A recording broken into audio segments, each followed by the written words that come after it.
Nobody agreed on what it looked like. That was the first thing that became clear when people started comparing accounts the following morning. Not a small discrepancy in detail, the kind of thing that eyewitness testimony always produces when different people observe the same event from different angles. A fundamental disagreement about the basic nature of what had been seen. As if each person who had been outside that night and looked up had seen something different. Something that had calibrated itself to the person looking at it and shown them the version they were most equipped to receive, or the version that would stay with them longest. It started at 11:47. The timestamp exists because of how many people reached for their phones simultaneously, not to call anyone, not yet, but to document. The instinct to document arriving before the instinct to understand, which says something about the era we live in and possibly something about the specific quality of what was above them that made witnessing feel insufficient without a record. The sky opened.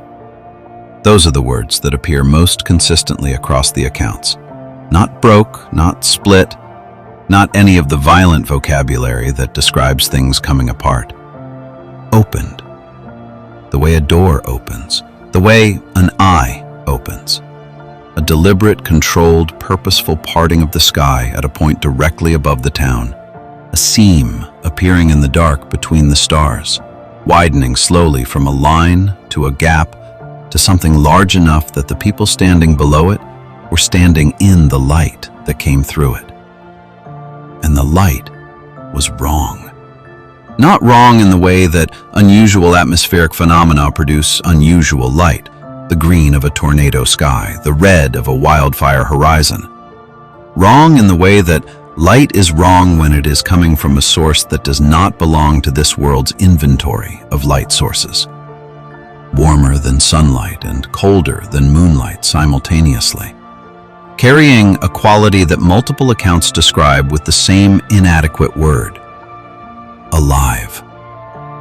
The light felt alive, as if it was not radiation traveling from a source, but something with intention, something that had been directed, something that landed on the skin with the specific weight of attention rather than illumination.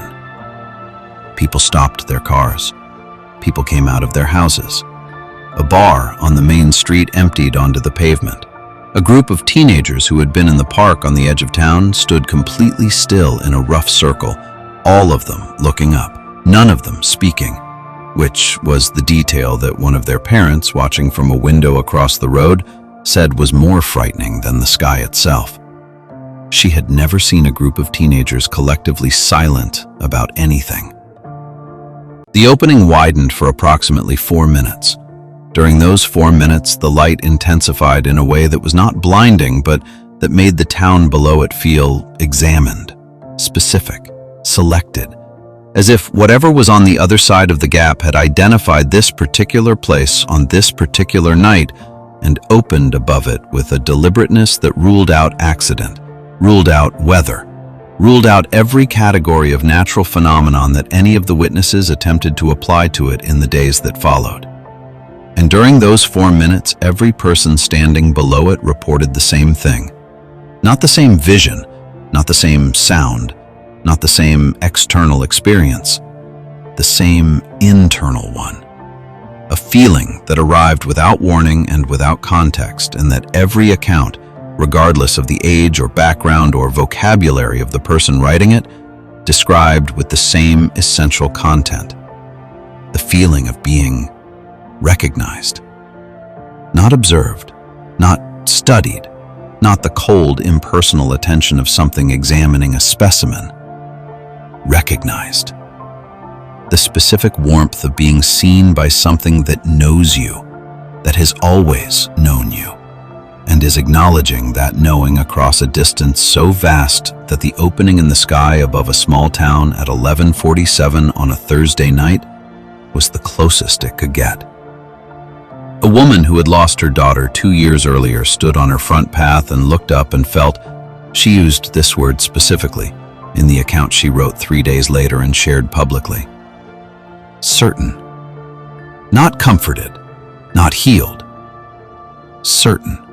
a certainty she could not attach to any specific belief or framework she held, just the absolute, unshakable quality of knowing something without being able to say what you know. A man who described himself as a lifelong atheist stood in his garden and wept. He could not explain why. He did not feel sad. He did not feel afraid. He felt, he wrote, like someone who had spent their entire life in a room with no windows and had just been shown, briefly, that outside the room existed. A child of 9 told her mother that the light said, "Hello." Her mother asked what she meant. The child said it did not use words. Her mother asked how she knew it said hello then. The child thought about it for a moment and said, "Because that is what hello feels like." At 11:51, the opening closed. Not gradually, the same speed it had opened, a controlled, deliberate narrowing of the gap from wide to line to nothing. The seam in the sky drawing back together until the sky was the sky again, and the stars were the stars, and the only evidence that anything had happened was the light that was no longer there, and the people standing in the street looking at the place where it had been. The documentation exists.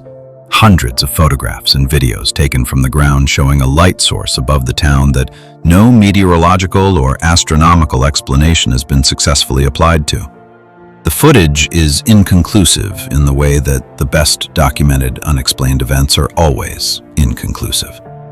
Real, present, impossible to simply dismiss, and resistant to the kind of definitive interpretation that would allow it to be cleanly filed in any existing category.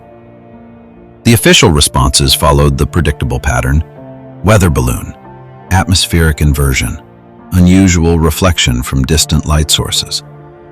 Each explanation offered with the confident language of institutions that understand their function is to provide frameworks rather than answers, to give the public something to put the experience in so that the experience stops requiring attention. None of the explanations addressed the feeling. None of them attempted to. The feeling was not in the jurisdiction of any official body and produced no evidence that any instrument could measure. Only the consistent testimony of several hundred people who had felt the same thing at the same moment, and whose accounts of that feeling aligned with a precision that the visual descriptions of the event never achieved. Whatever they saw varied. What they felt did not. The town has been quiet since that night in a way that residents describe as different from its normal quiet. Not a troubled quiet. Not the quiet of a place that experienced something frightening and has not recovered. A settled quiet. The quiet of a place where something was resolved, where a question that nobody had known how to ask was answered in a language that bypassed the asking entirely and went directly to the part of the person that already knew. Several people who were present that night have said, when asked, that they feel less afraid of dying than they did before. They cannot explain why. They do not try to explain why. They simply say it. The way you state a fact that requires no defense because the evidence for it is not external and not arguable, but is simply, completely, undeniably present inside you. The sky opened. The light came through. Something on the other side looked down and saw them. And whatever it saw when it looked, it was enough. The woman who lost her daughter still grieves. She wants to be clear about that. The opening did not take the grief. It did not offer her daughter back or explain the loss or provide the comfort that 2 years of searching had not found. But she said something in her account that has stayed with me since I read it. She said that for the 4 minutes the light was above her, she understood, without words and without argument, that her daughter was somewhere. Not gone, somewhere. And that somewhere, whatever it was and wherever it was not cold. So on clear nights now, when the sky is dark and the stars are sharp and the cloud cover is thin, go outside. Look up. Not for anything specific, not with any expectation of what you might see or what might see you. Just look. Because something out there has already looked at you. And if the accounts of 100 people standing in a street on a Thursday night mean anything at all, it recognized you. And it will again.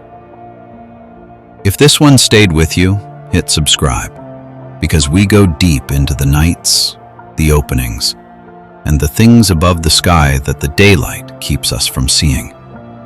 Drop a comment and tell us which story you want us to cover next.